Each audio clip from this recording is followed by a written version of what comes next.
Crystal Marie Higgins joins In the Calm. Crystal is a lineaged priestess, initiated witch, herbalist, yoga teacher, and ethical marketer. In this deeply beautiful and grounding episode, Crystal takes us through a reconnection with the earth, seasons, and cycles as a tool for both our wellness and an awakening our spirit more fully. She shares her story of how a heartbreak was the catalyst to actually listen more closely to the inner calling, nudging her to return to nature, embodiment, and connect with the ancient wisdom of our earth. Crystal gives accessible entry to finding your own reconnection. Let's get into sacred conversation.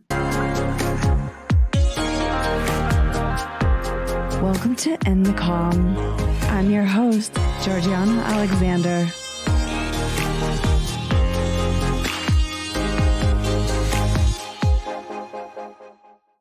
Crystal, I am so thrilled. Thank you for joining me on In the Calm. Georgie, thank you so much for having me. It's a pleasure to be here with you.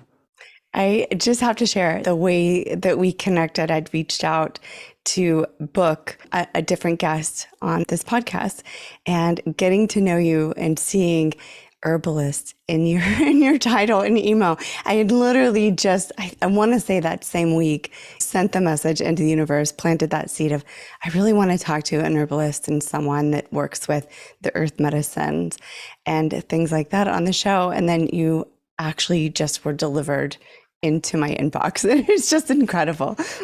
Yeah, isn't that wonderful when something comes in from source or from the divine or from, from our intention, and then all of a sudden, right in front of us, it's just laid out. And I love it when it's really obvious like that. Those moments of doubt or moments of disconnect always disappear and vanish. And it's like we're returned to our oneness of space. It's so magical. So honored to have you on. And you have such a beautiful background and have been doing sacred work for 20 years. I have a feeling it's probably been much longer than that. It's probably been within you for a long time. So I'm really excited to talk about all the different modalities that you work within, as well as herbalism and how that translates to our modern lives, how we can really bring that in. Would you just start with a little bit of your origin story, or what called you to the plants and healing medicine?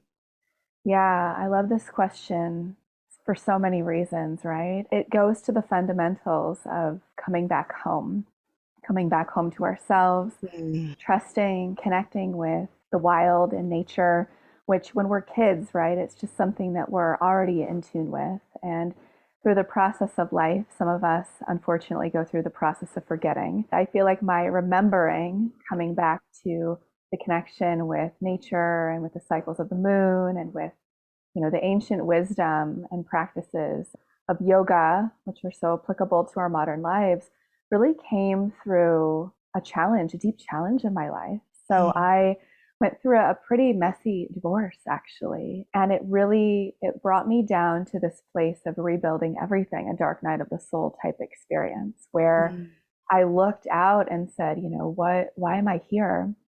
And the life that I thought I was building toward had dissolved.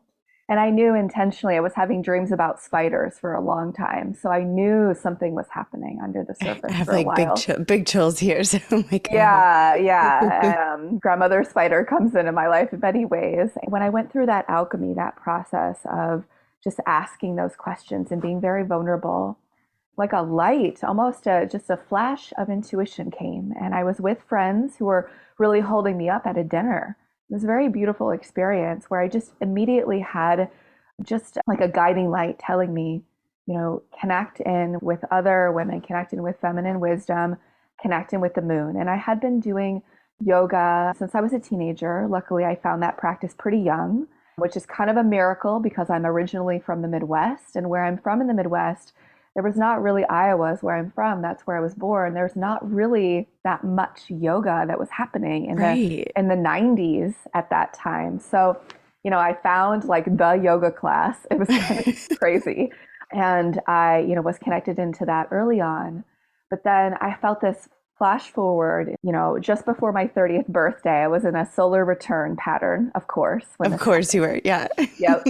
And I just felt this flash of light. And I also get a little chills thinking of it, of just yes, connecting in with the yoga practices, but also connecting in with feminine wisdom in some way. And I didn't know how it would go, where it would lead me, but I just knew that I wanted to connect in with ancient wisdom. And I didn't have the teachers in front of me yet. I wasn't even a yoga teacher at that point. I was actually a student of yoga. And that set me on a journey where I actually went to Greece and did an immersion in yoga, my first yoga teacher training, and felt that connection just through the land and the culture there of the feminine, and felt a deep connection to the moon and wanted to learn more about the cycles of the moon and nature and connecting with plants. And I love cooking. So I was curious. That began that process of churning. And after I got home from going to Greece, I live in California now, I literally set it out into the world like, I need to find a teacher. I would love to find a teacher of feminine wisdom, someone who weaves what I'm yearning for in my heart into, yoga or into practices. And quite literally, within a few months, I, through a friend, got referred to a teacher who was teaching near me in a way that was sort of witchy and mystical and connected into ancient feminine wisdom. I went to her classes and immediately knew she was my teacher.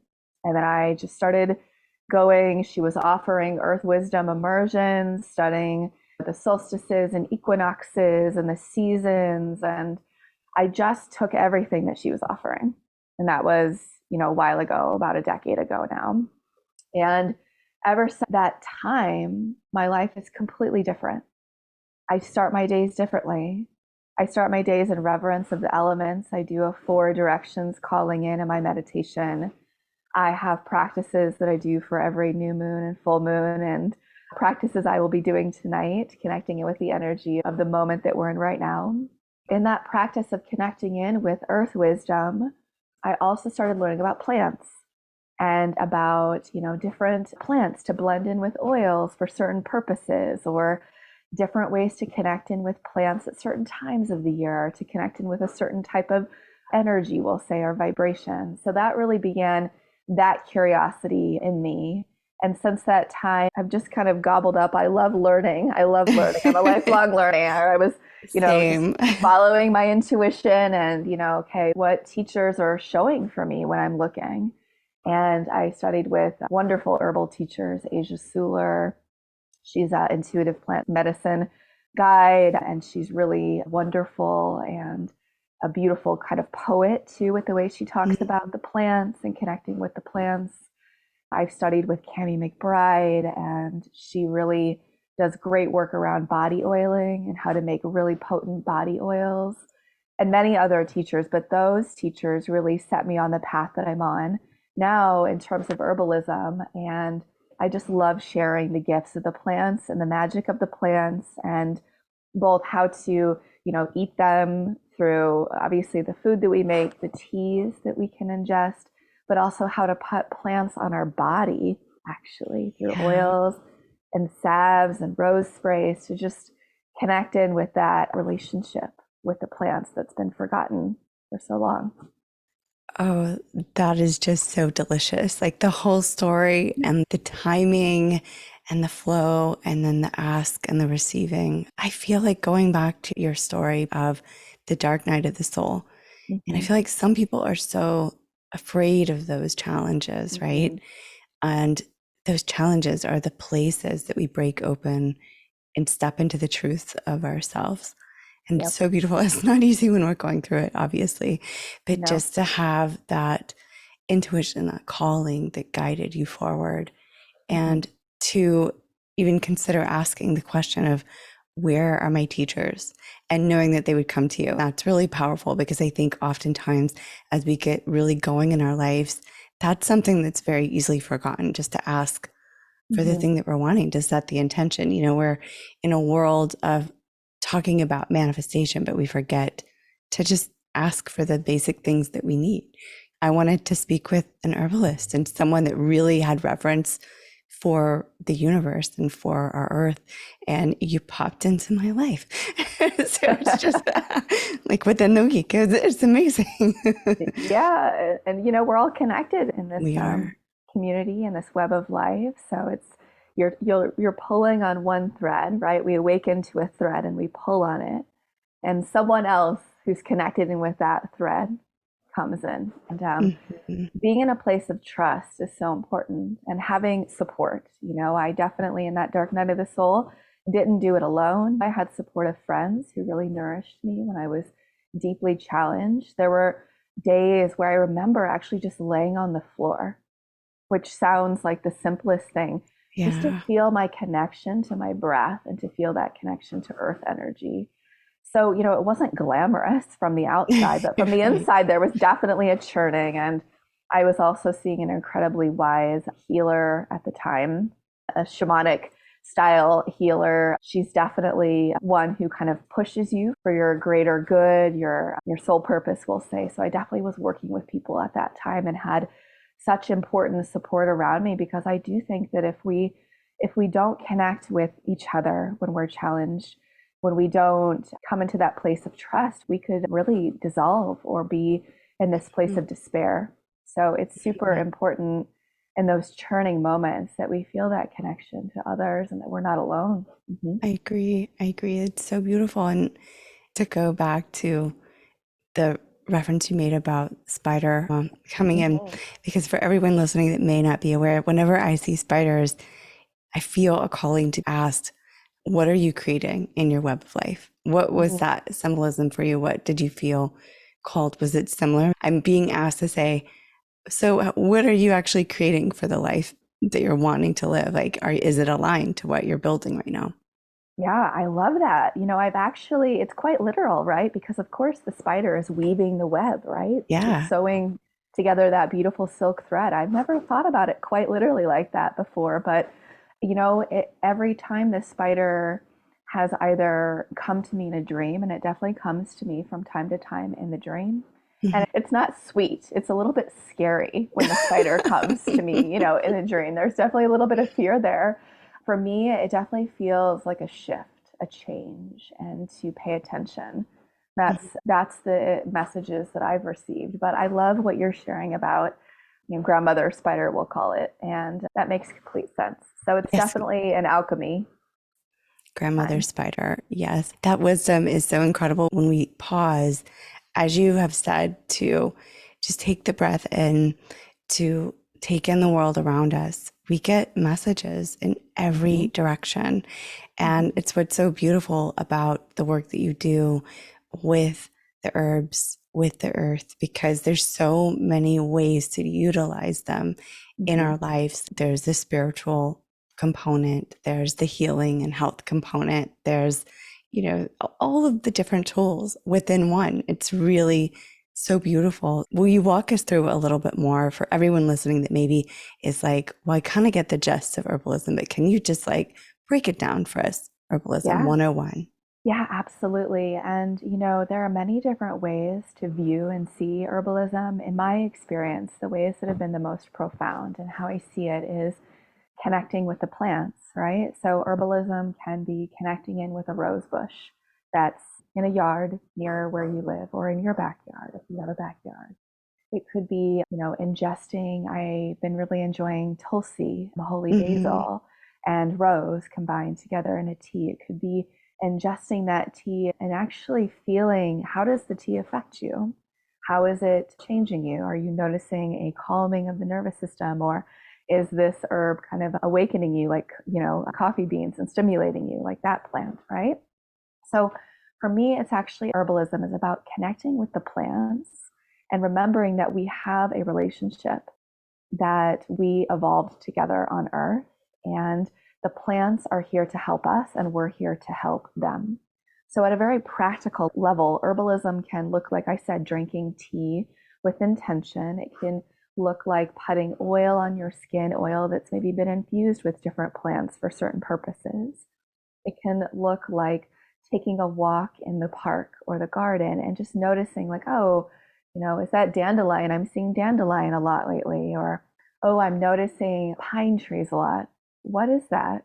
Maybe there's a reason why you're noticing those plants at that time, right? There might be something that they're trying to share with you. So for me, herbalism is about remembering that we communicate with plants, that we can communicate with plants. And that communication is not often through the verbal that I know of, through, like plants speaking in ways that we understand through voice, but that there is a deeper knowing and a deeper communication that we can receive from the plants. Mm-hmm. This is how all of the indigenous peoples around the world connected in with plants.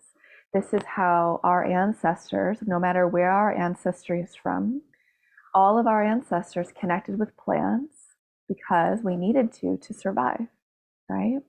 So it's remembering that connection and communion with plants, that it's possible and so needed in our modern lives. And maybe for you, it's, I'm just drawn to chamomile right now. I feel like I really want chamomile tea, or maybe I really am enjoying mint or hibiscus, right? It might be something like that, where you're just enjoying that as food, and that's beautiful. Or maybe you're enjoying it on your nature walks, right? Or when you're outside, it doesn't have to be a formal walk. It could be literally going from your place to your car, or your place to your bike, or whatever it is. What are you noticing? Yeah, what's drawing your attention? To me, herbalism is remembering that there's a relationship, even with your houseplants, right? Yes, definitely. And that we have things to offer each other, that there are many plants that wouldn't actually be as widely spread or as more readily enjoyed without humans. We spread seeds through eating the plants, through walking. Sometimes walking on plants actually allows them to spread, and many other ways, of course, through bringing seeds from one place to the other as well. But yeah, there's many ways to go in with herbalism, but that to me feels like the most important thing that I'm paying attention to, and the reason why I'm drawn to herbalism. I love the way that you presented herbalism in such an accessible manner. It's something that everyone can start with and not feel so kind of standoffish with. Like, you can really just get in there. And again, going back to communication, it's something that I think no one that's a animal mom or dad, right? Like, if we have our cats, if we have our dogs, they're not talking to us in the English language, but we understand exactly what they're saying. We understand with our children when they're nonverbal, exactly what they're saying. And yet we have deep, rich, fulfilled relationships with them, sometimes more than humans, right? Right. Sometimes, yeah, Sometimes. It's easier. It's easier. I love how you brought in that piece of communication, because that's how I've always felt with plants. And as a channel, I hear their messages and words are translated into language that I understand, even though they're not like talking at my face in the English language. They have such clear communication with us. If we just pause and breathe and take reverence and are open to that relationship. It's like any other relationship. How deep do you want to be able to go in your connection with whatever it is that you're seeking connection with, right? Yeah, and pausing. It's so important that you said that. We rush from thing to thing, and the busyness, the culture of busyness. And I understand we have lots of obligations in our lives, but taking that moment to pause and just breathe with a plant. When was the last time we did that, right? So, and that is how we start to receive, when we slow down and pause the messages more easily. Absolutely. Yes. So for everyone listening, I mean, all of the other things that we talk about in the Calm podcast, breathe, drink your water, take pauses. It's setting you up perfectly for a deeper, richer relationship with the plants around you. And if you'll share with us, because I know you have such wisdom in this area, I have such a passion for it as well. Honestly, like, we could just geek out for a really long time on herbalism and rituals and earth practices. But I would love to hear your perspective for everyone of how to take these plants in from maybe a healing modality, the way that we can incorporate them to help our bodies acclimate to the high levels of stress. I know, even coming on the other side of the pandemic, right? I noticed such inflammation in my system that has nothing to do, nothing's changed in my personal environment, but collectively we're still processing kind of on the other side of a PTSD Yeah, traumatic experience. And so I find, like, personally, I love to take ashwagandha in the evenings as a sure. tea, or utilize different plants and herbs to help my Hmm. body just say, hey, we're safe and we're just calm in this space, and we can just let all that go and simmer. Yeah, yeah. And I definitely think there are many different ways that we can connect with the plants. And well, one question I would invite people into is what plants are drawing you in right now? Are there any plants? Like I said, it could be chamomile, it could be rose. Is there a plant that's drawing your curiosity? That's one question. And if so, you can explore like what are the ways that I can commune with that plant? Maybe it's smelling that plant, maybe it's noticing that plant on your walk. So that's one way. If it is a plant where, we could make a tea out of it, that can be another way where you actually perhaps devote yourself to drinking that tea for, a while until you start to just notice, like, okay, what am I receiving from this plant? So that's one way where you could go sort of one plant at a time, right? I And just notice. That's Yeah. so beautiful. And I just want to touch on to emphasize what you just said. Even in the walking, you're taking in the medicinal Hmm. impact and the frequencies. So you don't even have to ingest it. You can Right. be in nature, and that alone will shift the frequencies. Hmm. Wow. I've thought of it and also not thought of it. And it Yep. deserves a big exclamation point for everyone listening. So, okay, I'll let you continue, but we just had to pause and put Yeah. out the exclamation points.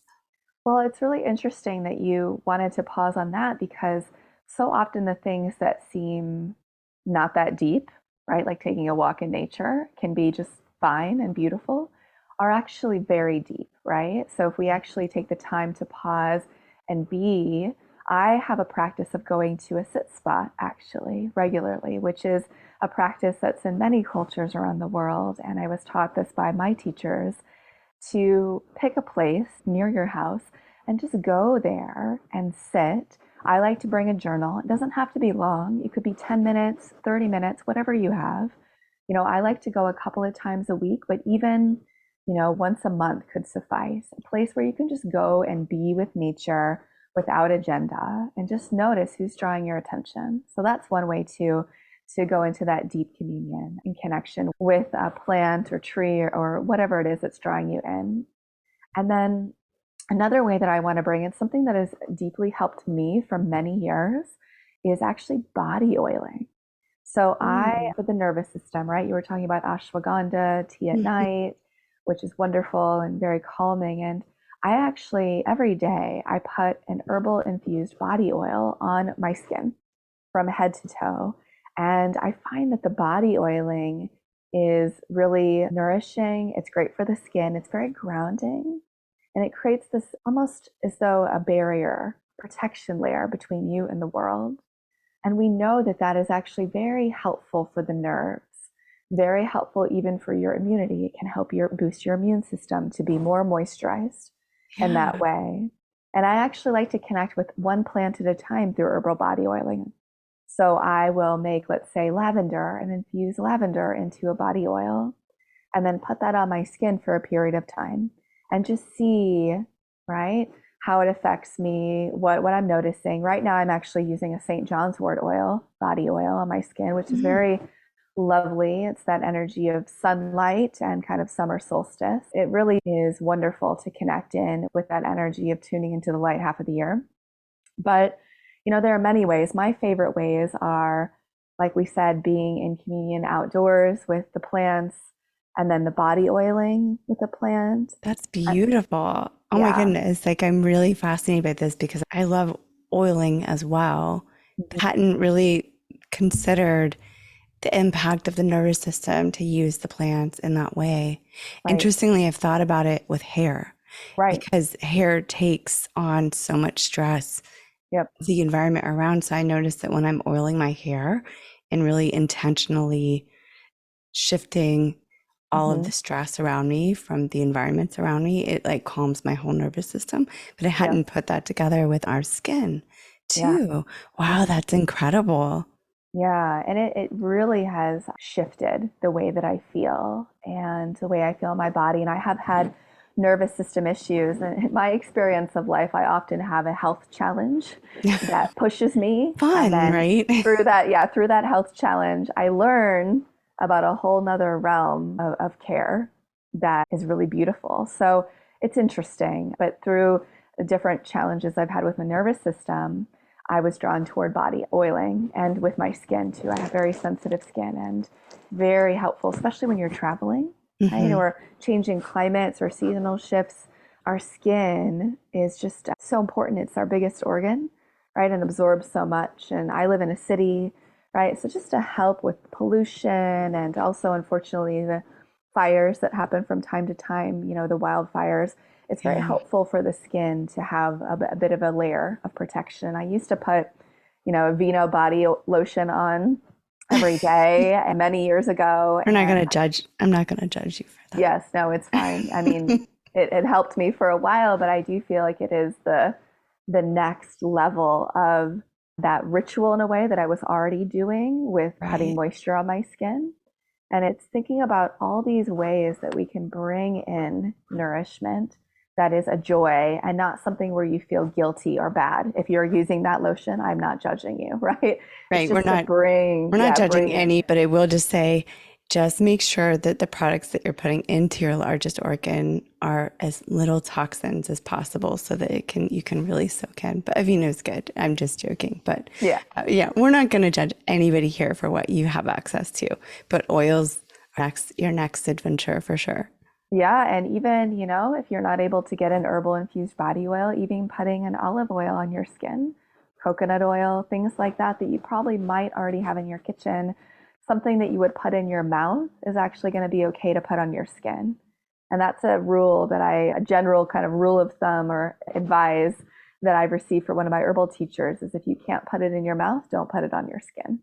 So that's really good advice, actually. Yeah, I love that so much. It's a good remembrance that we absorb so much through our skin. Absolutely. It's really such a beautiful practice when we think about that time to touch our skin, to reconnect with ourselves and go into, for me, it's always an embodiment practice. Sometimes I forget about, and then I come back to it and I'm like, why would I ever lose connection with this? Because it's such a beautiful ritual to get to take the time to nourish your skin. It's like nourishing the inner child in you or nourishing a healing embodiment for yourself. It's absolutely beautiful. I love that. Oh, that's such a great tip and tool. I'm so glad you like it. Yeah, herbal body oiling for everyone, please. If I was able to make herbal body oil for everyone, I would. Yes. And you have incredible creations within herbal beauty and things like that. I want to get into that too. Now that we kind of have this beautiful idea of how to bring in herbalism into our lives, I know that practicing with the earth cycles and, your background as your lineaged priestess, your initiated witch, and then you have the background as an herbalist and yoga teacher and ethical marketer, which I also am obsessed with. Like, I love that. That's amazing. So I want to touch on that, but I'd love to get your wisdom on how we can take these rituals and practices and amplify them with the cycles of, as you were talking about, the moon and the planets. Personally, that's been something I've just gravitated towards my whole life. If I could just run free naked under the moon, that's my dream, and any chance I get, I'm totally there for it. But just ways that we can practically, maybe not everybody can run around naked in the full moonlight, but if we all could, let's all do it. That's our next retreat. From your experience, the ways that we can really bring that wisdom back into our modern lives. Yeah. And I love the moon as an anchor, right? The moon as a touchstone or a touch point to help remind you of different practices that you can do. So thank you for bringing in the question. And so, for instance, at the time of a new moon, it's often this time of new beginnings, right? This time of the pause, the time of listening to notice what's shifting. So, at that time, I always like to take walks in nature, but if possible, at the time of the new moon, I definitely like to be in this place of meditation, this place of reflection and inquiry, and, bringing in the ways that I like to connect in with this wisdom, doing practices like yoga nidra, rest practices, meditation. And one thing that I like to incorporate into those practices is actually, again, going back to the body oiling. So one ritual that you could do is to take a body oil or an oil that you feel drawn toward, or even something with a nice scent that's okay to put on the body.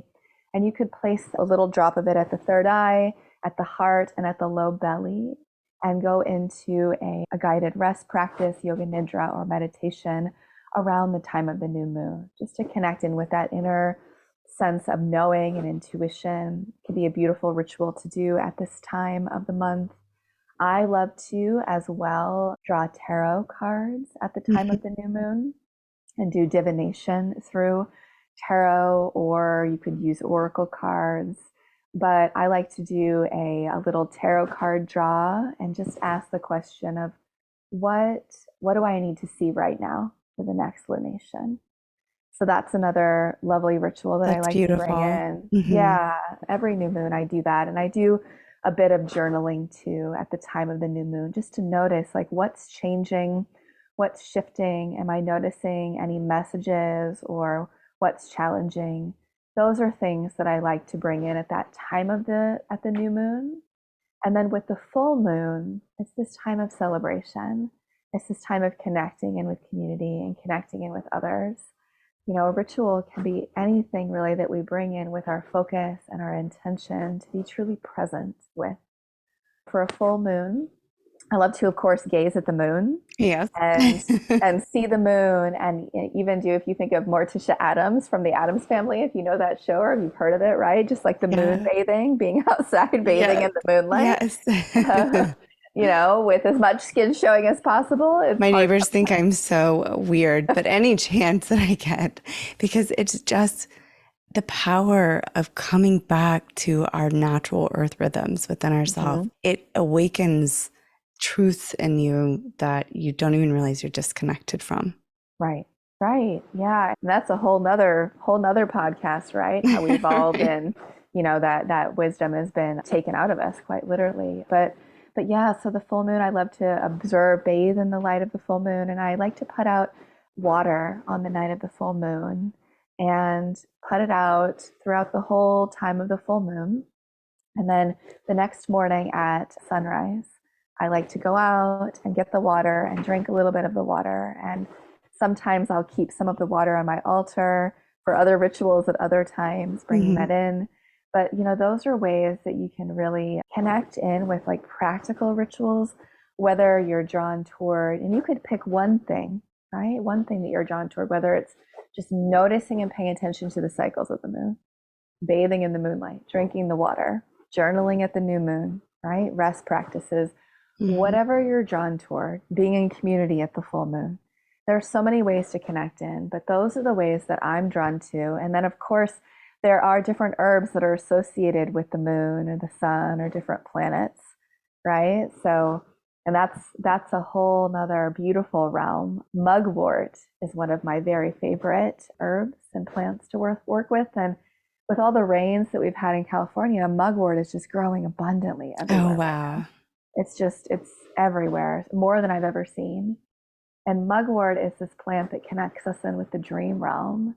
And it feels like a wise kind of crone or elder mugwort. It's a very bitter plant. If you taste a little bit of a leaf, it's very bitter. It almost takes you on a hallucinogenic bitters experience.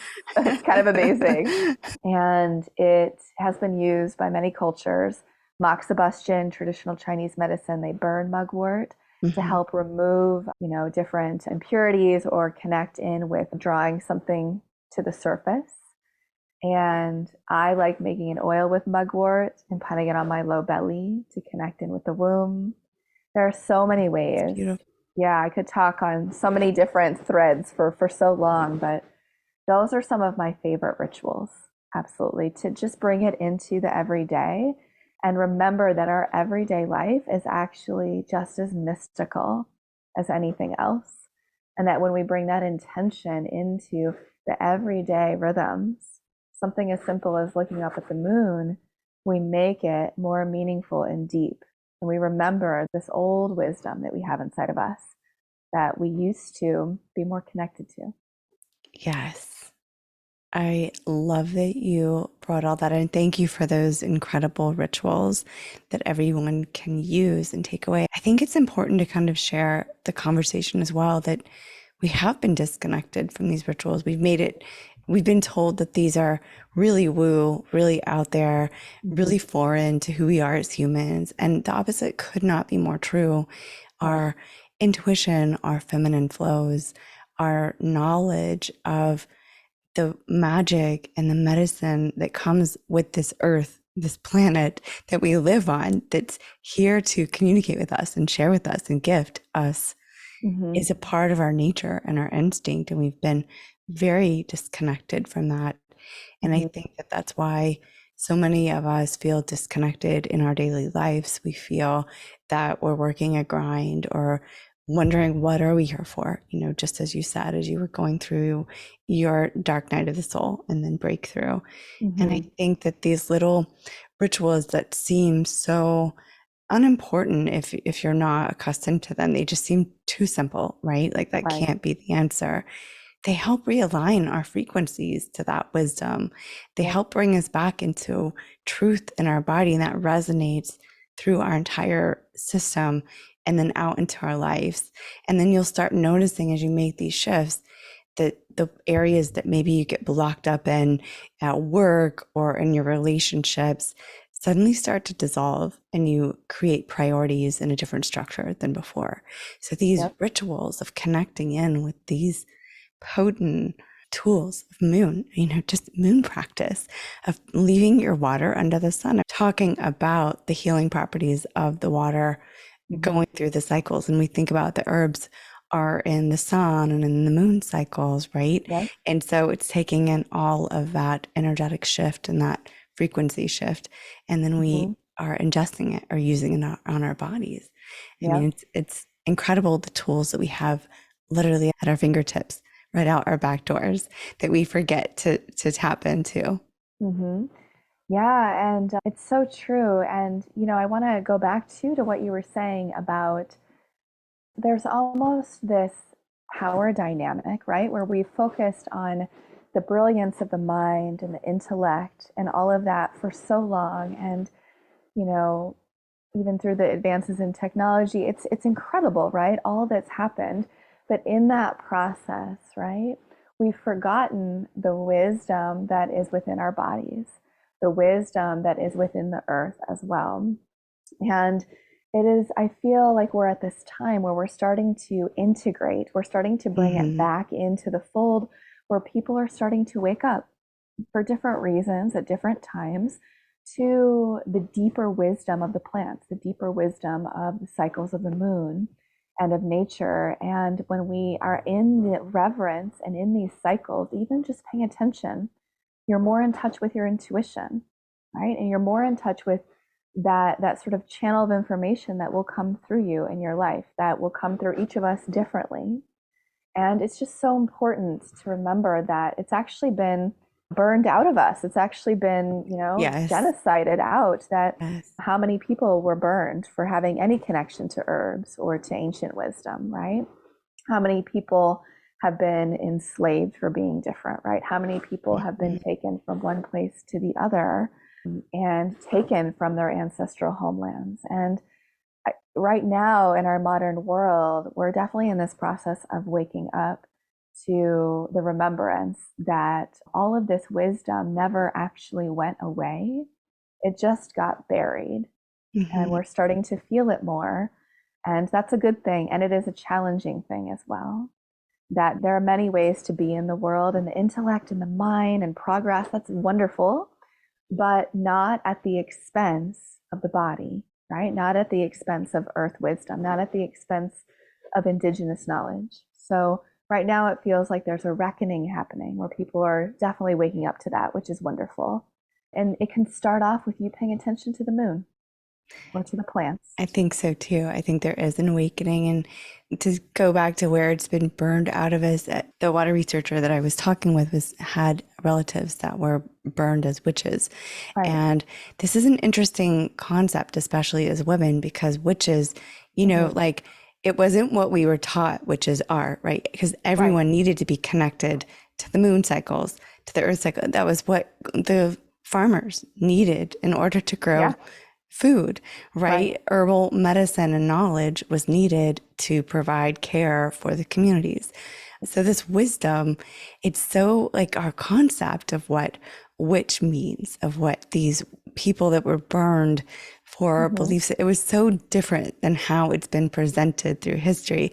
And in talking with her, she said, you know, her relatives were burned, which at that time, she's in New Zealand, was burned for being a wealthy single woman.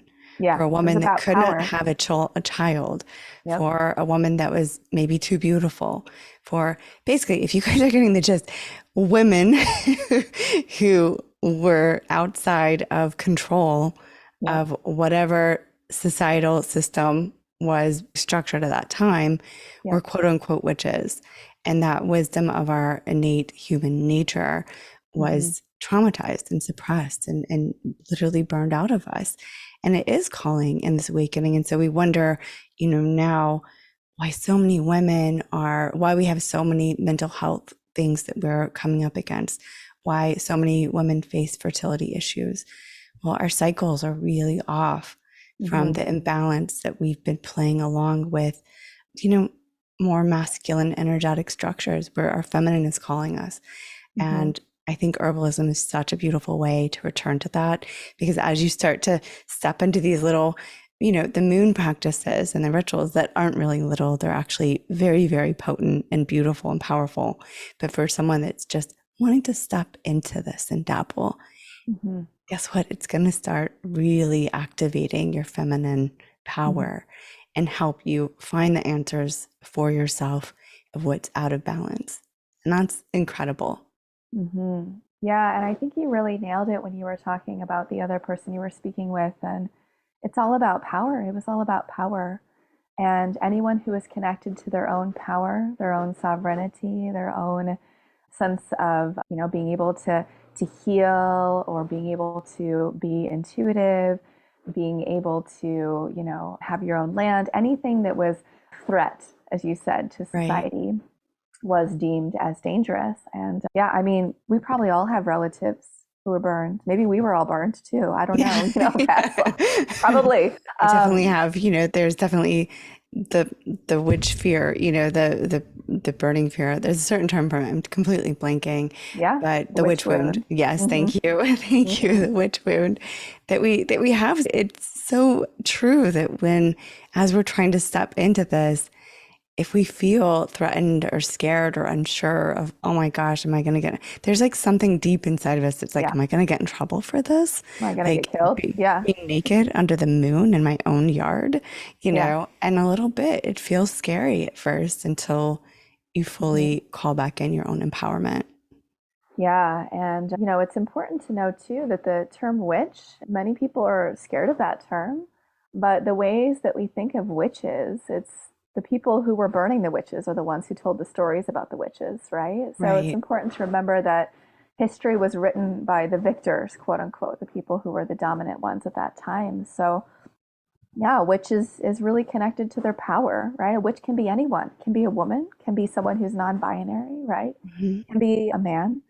So many witches are women, but it definitely can be anyone. So yeah, it's important to remember that, and reclaiming that is a whole lifelong process. The fact that you even just have knowing, that you can tap into intuition, that might be about your life, but it might not be actually even about you. It might be about the community. And that's pretty deep to even believe that you're capable of that. And I think that's the interesting thing, right? Is we've been kind of programmed through societal beliefs. And I grew up as a generational, my community knows, but generational seer. And when I say galactic shaman, because I work more with the stars and other dimensions than I do Earth. And so having like a front row seat to getting to, with my own eyes, watch as things unfolded, or seeing the energy structures of things. It was really fascinating. And you when you start to question what's true and what's not, it's really interesting, the feedback that you get. And I loved learning about cultures. I loved learning about different religious origins and the way that they formed and what impact they had in those cultures. And for a lot of the way that things were structured, it was structured in a way of control by a minority to the population. I mean, there were a few controlling the population. And with that, it's interesting what was threatening to that, right? If it was threatening to that system.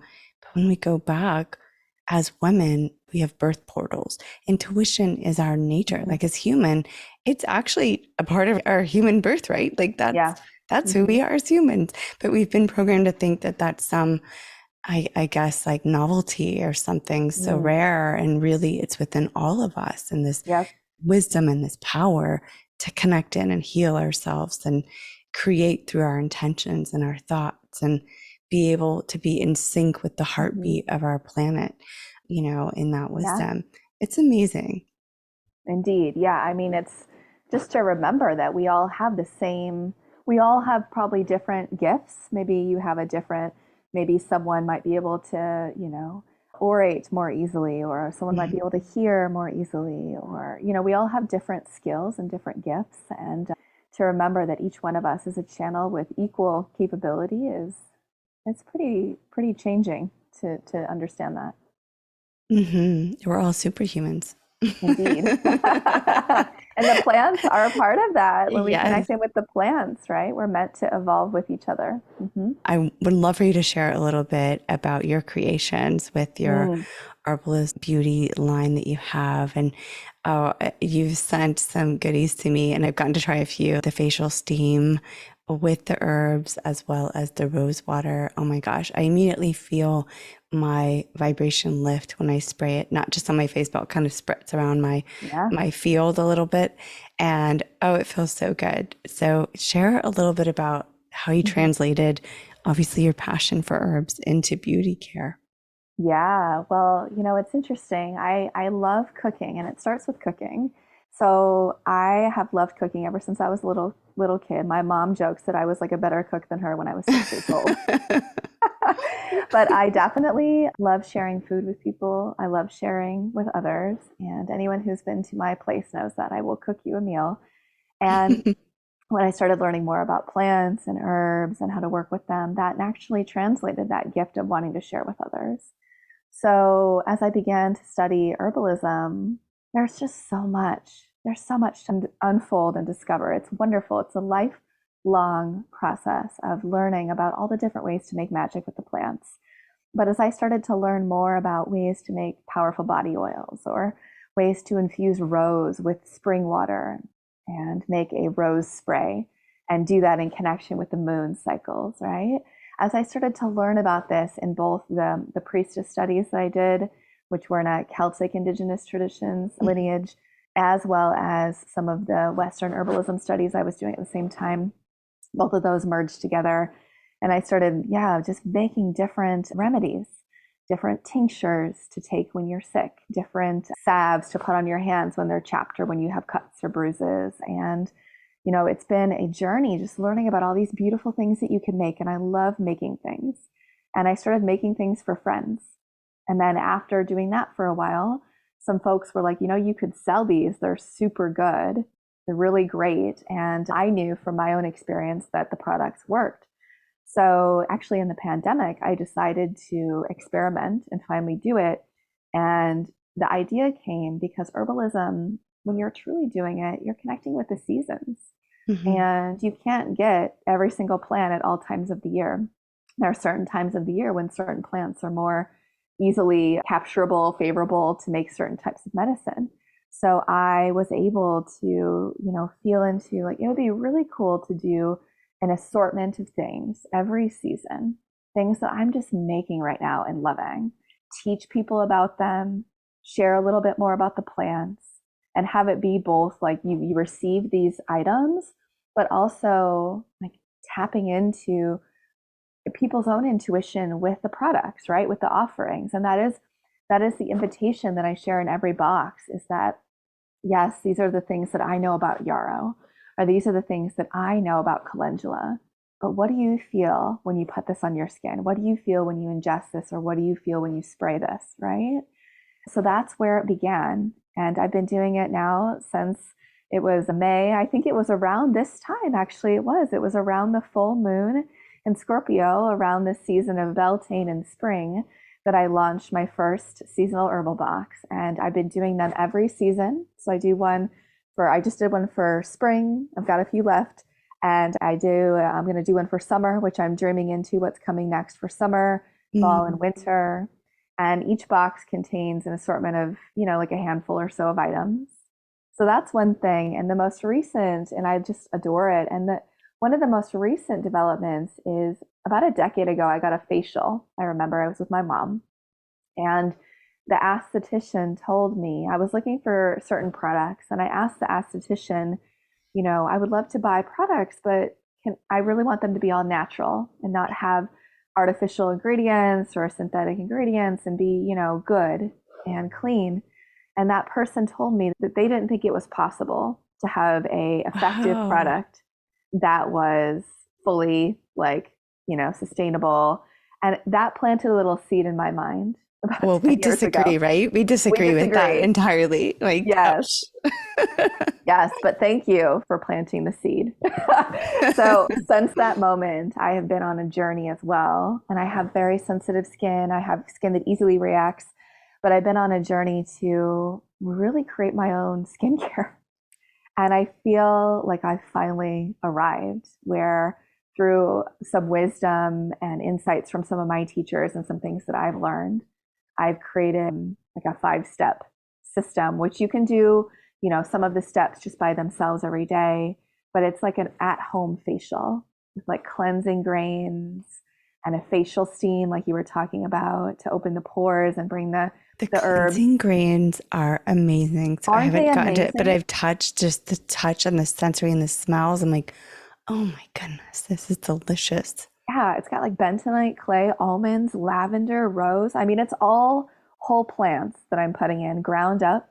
And I've been really testing it on my skin, and it works.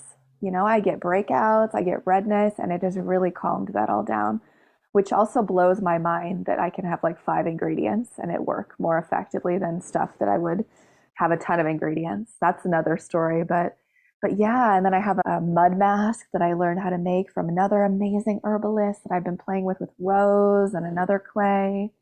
And then I've been doing the rose water spray after that, which is a nice toner, a gentle toner. And I infuse that over a moon cycle, from a full moon to a full moon, in spring water that I collect from a local spring. Oh, wow.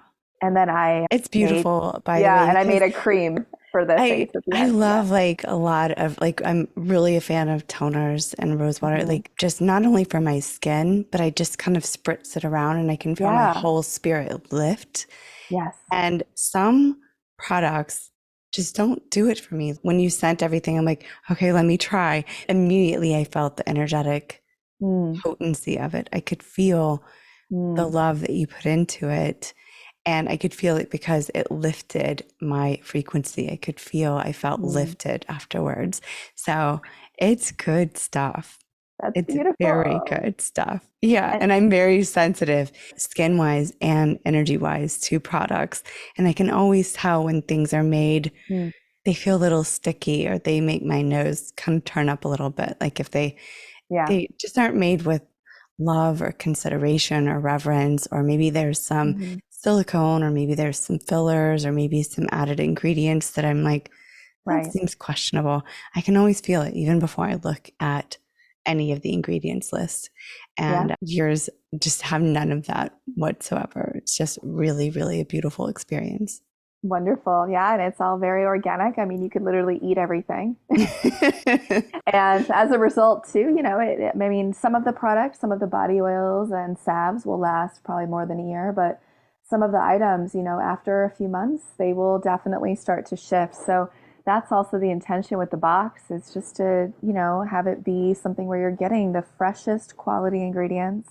And it's just like anything, right? If we're making a meal, it only lasts a certain amount of time afterwards, right? And like fresh produce. So that is the thing. I do have some natural, like vodka and different things like that, just a small amount for natural preservative.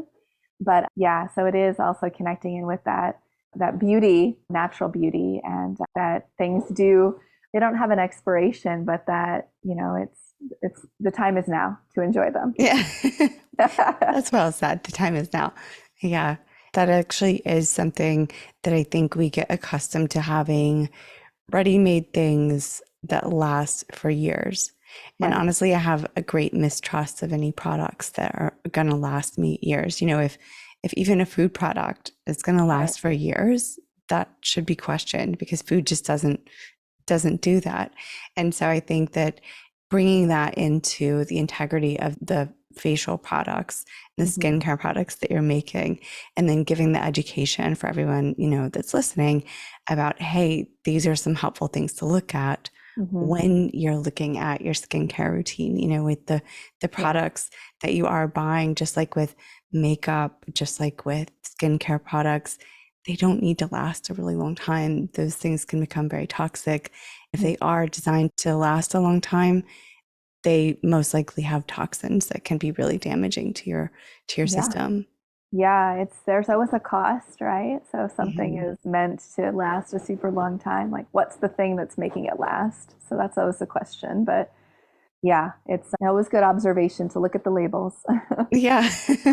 Yeah, exactly. Before we wrap up this just very vivid conversation, I would say it's just full of wisdom and texture.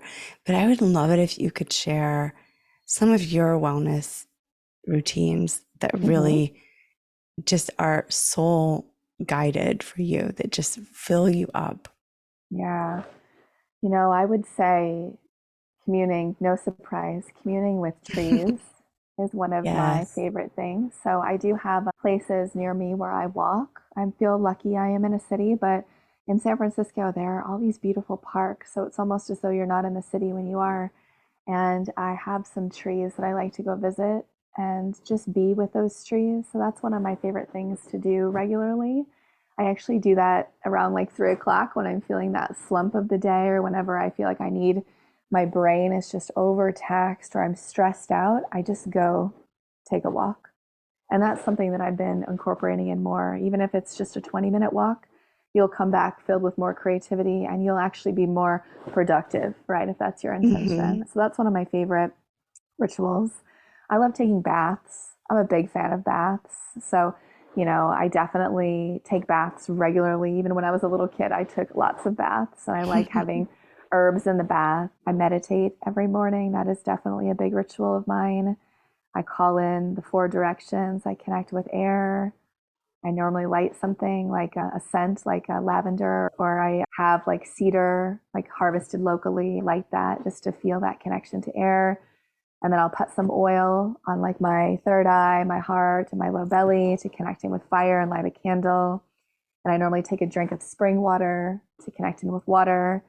And then just feeling that connection to my body, just like squeezing the body to connecting with earth. And that's how I start every meditation as I connect with the elements and I allow myself to be present. And I actually have the wee moon calendar, which I love as an astrological guide. And I look at it every day to see what's happening in the skies, the planets. And I normally do a little reflection practice. And in addition to that, I would say my rest practices are the most important things. I love yoga nidra, the practice of yoga sleep, guided sleep meditation.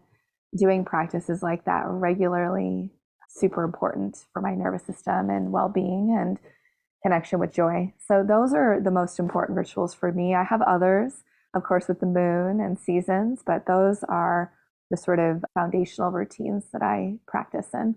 I feel like I'm just taking a deep inhale as you're saying it and exhale. Like it feels so good, that embodiment first thing in the morning and really taking the time to recognize your connection to the elements of the earth. That's really potent. That's Mm-hmm. beautiful.